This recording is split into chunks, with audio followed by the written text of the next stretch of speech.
Hi everybody, welcome to today's video. I wonder what kind of person you are when it comes to buying new stuff. Are you the type of person that reads the instructions or the type of person that just ignores them?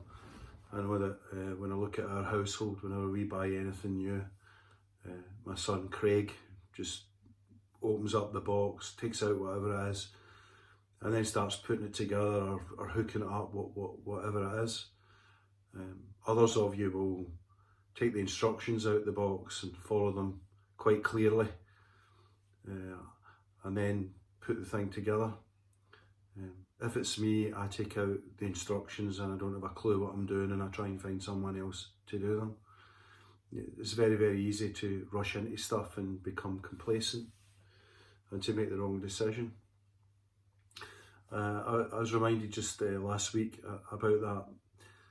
Karen keeps banging on to me about moisturising. It's something I never do, but with all the sun that we've had recently, she kept reminding me, you have to moisturise your face, you have to moisturise your face. And so I went to bed one evening after one of the glorious sunny days that we've had, and sitting next to my bed there was a blue tube of moisturising cream.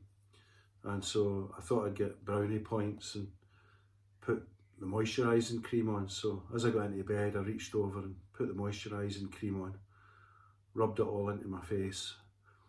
And then when Karen came in, I said, I've been really good today and I've put this moisturiser at the side of my bed on.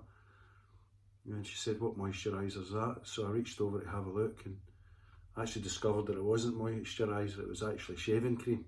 So I covered my face in shaving cream. At least my face smelled nice going to bed that night.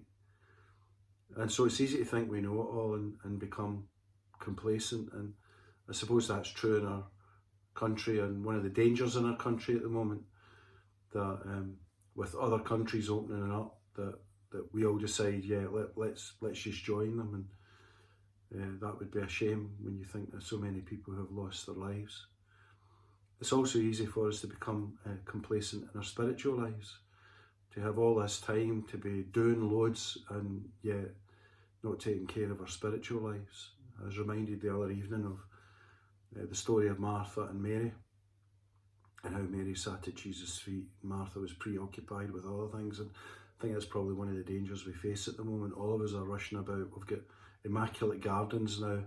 Our garages are probably full of stuff that we've all tidied out.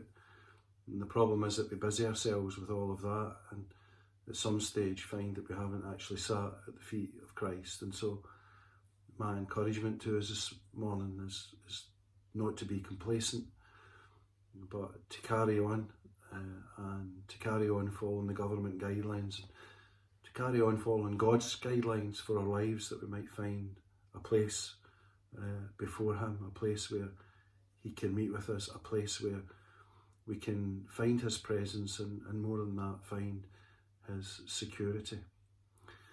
So let's continue to do that.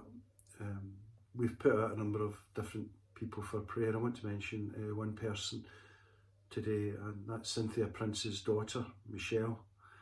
Many of you will know that Cynthia Prince died about a fortnight ago, and her daughter, Michelle, lives in Lanzarote. And so I'm going to be taking Cynthia's funeral in a few weeks on the 15th of May, but none of her family are going to be there, so that's really tough for them. And if you can think about them, that would be really good. The other thing we wanted to do was,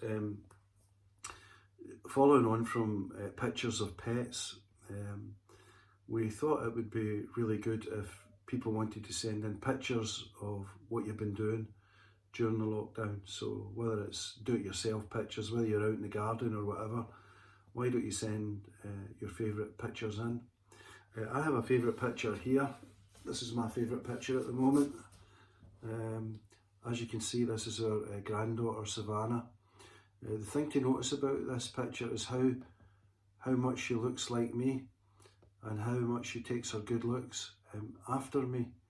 So if you have a favourite picture or anything like that that you want to send us, why don't you send it through to Mark hopefully by Thursday. If you can do that by Thursday, then Mark will put them all together and we'll send them out. We'll have a bit of fun sharing that. So you should have news from the study if you've clicked on this. Have a look at that. There is a video, the second video on the story of Bilbo. That's just a bit of fun, folks. Just if any of the kids want to watch any of that, please feel free.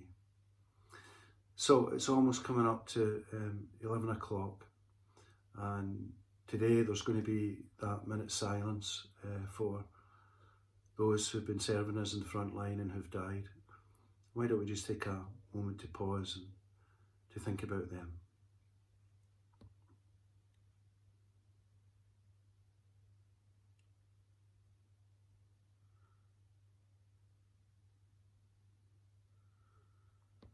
Lord, your word says, greater love hath no man than this, than a man lay down his life for his friends. And we just thank you for all those people, Lord, that didn't consider their lives, but put their lives before others. We thank you for those who have served in the front line in whatever way, whether it's in hospital, cleaning, doctors, nurses, everybody. We thank you for their commitment, and on this day, we remember the sacrifice that they have made. We just pray for your comfort with their families. Pray for your presence upon their families. We pray for those who are struggling with not being able to get to funerals. God, in this difficult time, we pray, Jesus, Son of David, have mercy upon us. And in these days, help us to look to you, Lord. Help us to find that time before you. Help us not to become complacent, but rather to see you high and lifted up and to put you first. We ask it in Jesus' name. Amen. Have a good week, folks. Remember that tomorrow Derek's going to be doing and continuing the fruit of the Spirit. You'll hear from Mark on Thursday, and then I'll be back on Friday and we'll tell you a little bit more about our services this week. God bless.